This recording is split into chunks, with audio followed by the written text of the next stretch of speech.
యేసుక్రీస్తు పేరిట అందరికీ శుభాభివందనాలు తెలియపరుస్తున్నాను. మరొక వీడియో పరిశుద్ధాత్మ జ్ఞానంతో దేవుని ప్రవక్తగా ప్రపంచానికి వీడియో నేను పరిచయం చేయబోతున్నాను. ఈ వీడియో పేరు ముఖ్య ఉద్దేశము ఏమిటంటే మలేషియా దేశానికి దేవుని తీర్పు వచ్చి ఉన్నది. ఇది జరగబోయే ప్రవచనం. ప్రియమైన ప్రజలారా చాలా జాగ్రత్తగా వినండి. మలేషియా దేశాన్ని దేవుడు నాశనం చేయబోతున్నాడు. కానీ ఎందుకు దేవుడు నాశనం చేయబోతున్న కారణాలు ఏంటి అని మోకాల ప్రార్థన చేసేటప్పుడు దేవుడు నాకు దైవ దర్శనంలో ఆ దేశంలో ఉన్న దేవునికి వ్యతిరేకమైన కార్యాలు అక్కడ జరుగుతున్నాయని పరిశుద్ధాత్మ దేవుడు నాకు బయలుపరిచాడు. ప్రియమైన ప్రజలారా చాలా జాగ్రత్తగా వినండి. దేవుడు తెలియపరిచిన ఈ తీర్పు సందేశము 30వ దేశం దేవుని తీర్పు సందేశము మలేషియా. ఈ మలేషియా దేశము అసలు ఆ మలేషియా దేశంలో ఏం జరుగుతుంది, అసలు ఎందుకు దేవుడు ఆ దేశాన్ని నాశనం చేయాలనుకుంటున్నాడు, ఎందుకు దేవుడు ఆ దేశం మీద దండయాత్ర పంపించాలనుకుంటున్నాడు, యుద్ధాలు ఆ దేశాన్ని ఎందుకు ముక్కలు చేయాలనుకుంటున్నాడు, కారణాలు ఏంటి అని గూగుల్లోనికి వెళ్ళి పరిశుద్ధాత్మ పేరాపంతో గూగుల్లోనికి వెళ్ళి ఆ గూగుల్లో ఉన్న కొన్ని విషయాలు నేను తెలుసుకున్నాను. ఆ గూగుల్లోనికి వెళ్ళి కొన్ని విషయాలు నేను తెలుసుకున్న తర్వాత ఆ కొన్ని విషయాలు నాకు ఏ విషయాలను బయటపరిచితే తెలిసాయంటే అక్కడ ఏం జరుగుతుందో ఒకసారి మీకు నేను తెలియపరుస్తున్నాను. చూడండి, ఆ గూగుల్లోనికి వెళ్ళి ఒక 7 పాయింట్లు మాత్రమే నేను క్యాచ్ చేస్తాను. 7 పాయింట్లు మాత్రమే నేను రాసుకున్నాను. ఆ రాసుకున్న పాయింట్లే మీకు వివరించి తెలియపరుస్తున్నాను. కానీ మలేషియా అంటే గొప్ప దేశము. మలేషియా ఇంకా ఆ వీడియోలు చూస్తే చాలా అందచందాలు కూడా మలేషియా దేశంలో ఉన్నాయి. కానీ దేవునికి వ్యతిరేకమైన ఏమైనా కార్యాలు ఉన్నాయా, దేవునికి వ్యతిరేకమైన పనులు ఏమైనా జరుగుతున్నాయా అని నేను గూగుల్లోకి వెళ్ళి ఓపెన్ చేసినప్పుడు నాకు 7 పాయింట్లు దొరికాయి. ఆ 7 పాయింట్లే నేను ప్రపంచాన్ని తెలియపరుస్తున్నాను. చూడండి, ఆ 7 పాయింట్లే ఒక దేవుని ప్రవక్తగా ప్రపంచానికి ఆ 7 పాయింట్లు నేను తెలియపరుస్తున్నాను. చూడండి, అక్కడ మలేషియా నెంబర్ 1.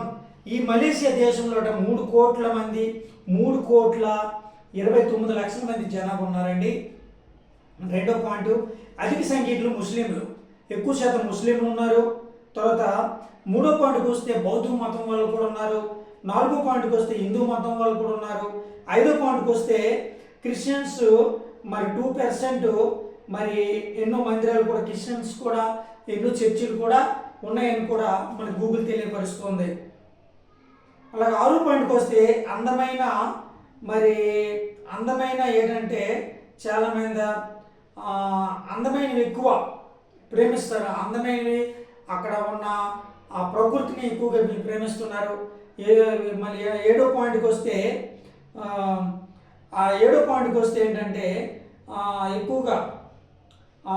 ఎక్కువ పాపము జరుగుతుందండి.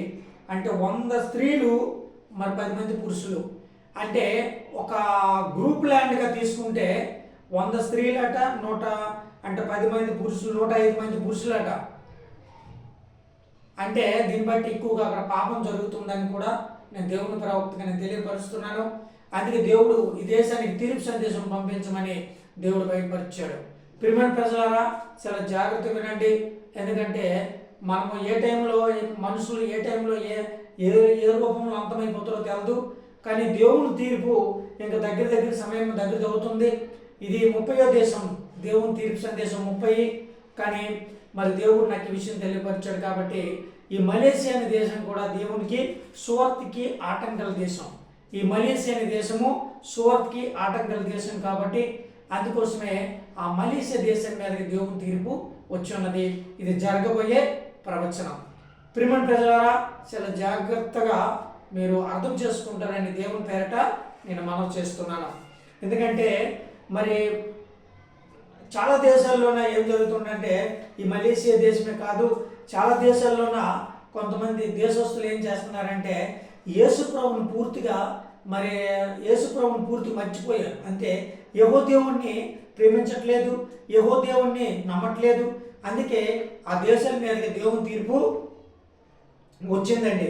అందుకే ఆ దేశాల మీద దేవుని తీర్పు వచ్చింది. కాబట్టి ఇది ఎప్పటికైనా సరే ఈ దేవుని తీర్పు ఈ దేశం మీదకి వచ్చింది. కాబట్టి ఈ మలేషియా అనే దేశము అది తొందరలోనే నాశనం అవుతుంది. ఇదే సైన్యంలో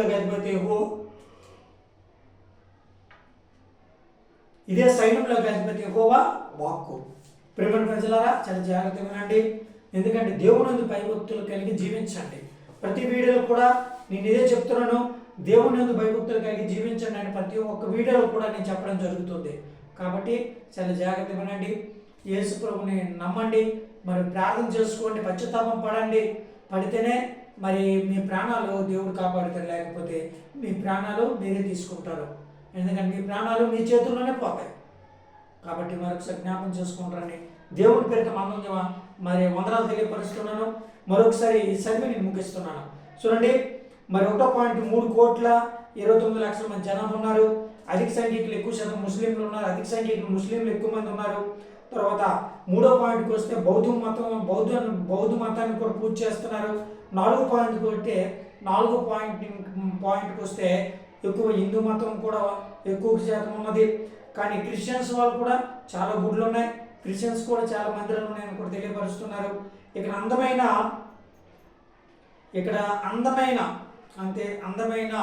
చాలా మంది స్త్రీలు చాలా అందంగా ఉంటారు. కాబట్టి వాళ్ళు ఏంటంటే ఎక్కువగా అందాన్ని ఆకర్షణలో వాళ్ళు నీలమై ఉన్నారు, ఆకర్షణ ప్రేమించడం జరుగుతుంది.